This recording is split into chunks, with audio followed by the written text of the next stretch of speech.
آج اور اب کیا آپشن رہ گئے مدعی کے وکیل کے پاس سوائے یہی کہ وہ عدالت میں کوئی نہ کوئی بہانہ کر کے اپنے آپ کو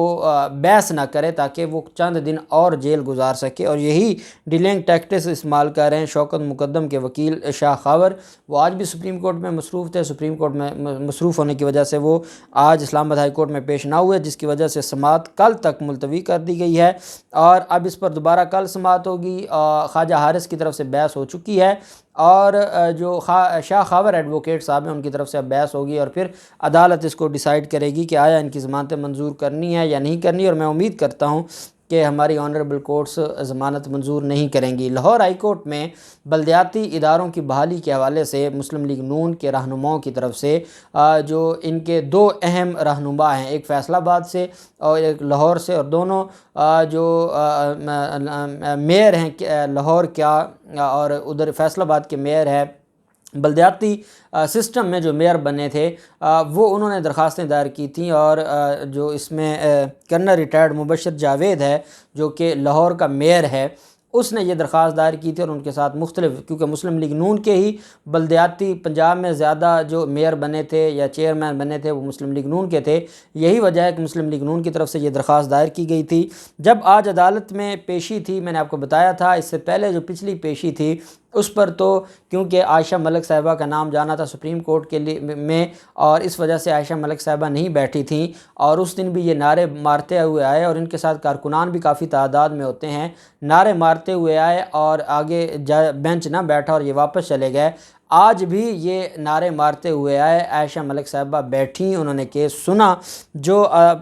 حکومت ہے، حکومت نے جو اب تک ڈیولپمنٹ کی ہے، جو اب تک کام کیا ہے اس معاملے کے اوپر، اس سے آگاہ کیا، عدالت کو بتایا کہ ہم نے اس کے اوپر کمیٹیاں بنائی تھیں، کمیٹیوں کی رپورٹس ہیں، سیکرٹری لوکل گورنمنٹ اور باقی جو ہیں وہ عدالت میں پیش ہوئے، انہوں نے عدالت کو ایک ایک چیز سے آگاہ کیا۔ جو میئر لاہور ہیں وہ بار بار ایک ہی بات کہہ رہے تھے کہ جناب یہ ٹائم نکالنا چاہتے ہیں، یہ سارے معاملے میں ٹائم گین کرنا چاہتے ہیں، پہلے 3-4 ماہ رہ گئے ہیں، اور ہم یہ سمجھتے ہیں کہ 3-4 ماہ جو ہے وہ ہمیں کام کرنے دیا جائے، اور سپریم کورٹ کے آرڈر کی توہین کی جا رہی ہے تو آپ آج ہی آرڈر کریں۔ اچھا، آج نون لیگ نے لاہور ہائی کورٹ کے آس پاس بینرز بھی لگوائے، جو بارش کی وجہ سے خیر گر گئے ہوں گے، لیکن بینرز کافی لگائے ہوئے تھے کہ بلدیاتی اداروں کو بحال کرو، حکمرانوں بلدیاتی اداروں کو بحال کرو۔ یہ آج ہائی کورٹ کے آس پاس جو دوست وہاں سے گزرے ہوں گے انہوں نے دیکھا ہوگا، یہ بینرز بھی اویزاں کیے ہوئے تھے۔ جو عدالت میں کہا سیکرٹری جو لوکل گورنمنٹ ہے نور الامین مینگل، انہوں نے عدالت میں کہا کہ ہم نے بحالی کا پلان بنا کر کابینہ کی منظوری کے لیے بھیج دیا ہے۔ عائشہ ملک نے استفسار کیا کہ اسے منظور کرنے میں کتنا وقت لگے گا۔ سیکرٹری لوکل گورنمنٹ نے عدالت کو بتایا کہ 2 ہفتے میں یہ پلان منظور ہو جائے گا۔ وکیل درخواست گزار نے عدالت میں کہا کہ یہ ابھی بھی 2 ہفتے کا وقت مانگ رہے ہیں، کسی کو توہین عدالت لگ جاتی تو یہ سب نہ ہوتا، اور یہ عدالت میں نوٹیفیکیشن بھی لے آتے اور عدالت کے سامنے جھک بھی جاتے، لیکن کیونکہ ان کے خلاف کوئی کارروائی نہیں ہو رہی اس وجہ سے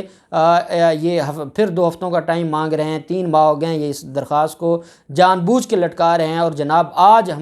ہمارا صبر جواب دے گیا ہے۔ ہم عوام کی خدمت کرنا چاہتے ہیں اور ہم عوام کی فلاح و بہبود کرنا چاہتے ہیں، لیکن ہمیں روکا جا رہا ہے۔ تو عدالت نے کہا فلاح و بہبود کر سکتے ہیں، یہی بات چیف جسٹس گلزار صاحب نے بھی فرمائی تھی کہ آپ کریں اپنا کام، لیکن آپ کو کیونکہ فنڈز چاہیے اور آپ چاہتے ہیں کہ یہ سارے فنڈز جو ہیں وہ آپ آخری مہینوں میں اڑا جائیں، اس وجہ سے حکومت بھی کانشیس ہے، اور عدالت نے ریمارکس دی ہے کہ پلان 2 ہفتے میں کابینہ کے پاس پیش کرنے کو یقینی بنائیں، اور عدالت نے ساتھ ہی جو ہے اس کیس کو 2 ہفتوں کے لیے ملتوی کر دیا۔ جب میئر لاہور اور باقی مسلم لیگ نون کی مقامی قیادت باہر آئی، میڈیا سے گفتگو کی، انہوں نے کہا کہ حکومت کھیل رہی ہے عدالتوں کے ساتھ، حکومت ہمیں جو ہمارا نوٹیفیکیشن بحالی کا نہیں کرنا چاہتی، حکومت یہ ٹائم گین کر رہی ہے، حکومت نے اسی چکر میں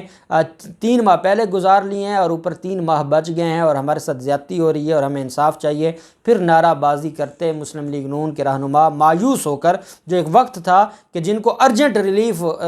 ملا کرتا تھا لاہور ہائی کورٹ سے اور آؤٹ آف دی وے جا کے ریلیف ملتا تھا، اب وہ مایوس ہو کے جب لوٹتے ہیں تو ان کے چہرے دیکھنے والے ہوتے ہیں۔ دوسری طرف احسن اقبال لیگی ارسطو، میں نے آپ کو بتایا تھا لیگی ارسطو کے خلاف وعدہ معاف گواہ جو شریک ملزم ہے وہ بھی عدالت میں پیش ہو چکا ہے، اور اس کی درخواست بھی منظور ہو گئی ہے اکمپلس بننے کی، اپروور بننے کی، اور دوسری طرف جو احسن اقبال ہے اس کے خلاف کیس بڑی تیزی سے آگے جا رہا ہے۔ آج بھی اہم گواہ جو نیب کا تھا اس پر آج جرح کی ہے۔ جو وکیل ہیں احسن اقبال کے، احسن اقبال عدالت میں پیش ہوئے، احتساب عدالت اسلام آباد میں اس کیس کی سماعت ہوئی۔ جج محمد اعظم خان صاحب ہیں۔ میں نے آپ کو بتایا تھا کہ جو اسلام آباد کی عدالتیں ہیں وہ بڑی تیزی سے کیسز کو لے کے جا رہے ہیں، اور شکر الحمدللہ کہ یہ نہیں ٹرانسفر ہوئے تھے، اور جس کی وجہ سے شاید خاقان عباسی کے خلاف کیسز ہوں، آصف زرداری کے خلاف کیسز ہوں، یا باقی جو مافیاز ہیں ان کے خلاف کیسز ہوں۔ اب احسن اقبال کے خلاف آج جو گواہ پیش ہوئے ہیں اظہار احمد، ان کا بیان مکمل ہوا ہے، اور بیان مکمل ہونے کے بعد اس پر جرح بھی مکمل ہوئی ہے۔ اور عدالت میں جب بیان ہو رہا تھا تو احسن اقبال کا جو چہرہ ہے وہ اس نے مختلف رنگ بدلے ہیں، اور آپ جانتے ہیں کہ جب احسن اقبال پر پریشر آتا ہے تو اس کا چہرہ سرخ ہو جاتا ہے۔ آج اس کا چہرہ اس وجہ سے سرخ ہوا کہ جو کالے کرتوت تھے، جیسے ایک وفاقی وزیر ہو کے صوبائی جو معاملہ تھا اور وفاق کے پیسے،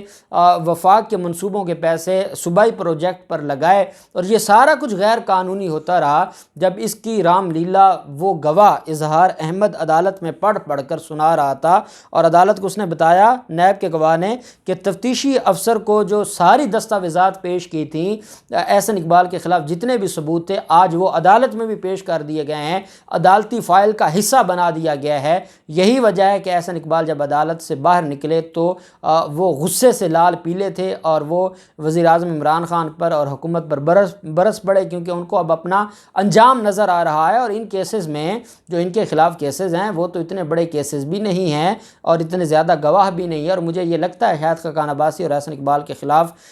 2021 سے پہلے ختم ہونے سے پہلے یہ جیلوں میں ہوں گے، ان کو سزائیں ہو جائیں گی، اور ان کو بھی نواز شریف کی طرح ویسے ہی ملین پاؤنڈز جرمانے ہوں گے، اور ان کی بھی جائیدادیں بکیں گی جو انہوں نے چوری کے مال سے بنائی تھیں۔ عدالت نے 6 اکتوبر تک کیس کی سماعت کو ملتوی کرتے ہوئے مزید گواہوں کو طلب کر لیا ہے، اور یہ کیس اب وائنڈ اپ ہو رہا ہے، اور اب دیکھتے ہیں کہ احسن اقبال کے ساتھ کیا ہوتا ہے۔ اور جو آج عدالت میں اس کے خلاف اہم گواہ پیش ہوا ہے، اس کے بعد تو احسن اقبال کی نیندیں پہلے اڑی ہوئی تھیں جب ان کے خلاف وعدہ معاف گواہ کی درخواست منظور ہوئی، اور آج جو کسر رہتی تھی وہ بھی پوری ہوگی۔ اللہ پاک پاکستان کامیاب و ناصر ہو۔ بہت شکریہ۔ اللہ حافظ۔ پاکستان زندہ باد۔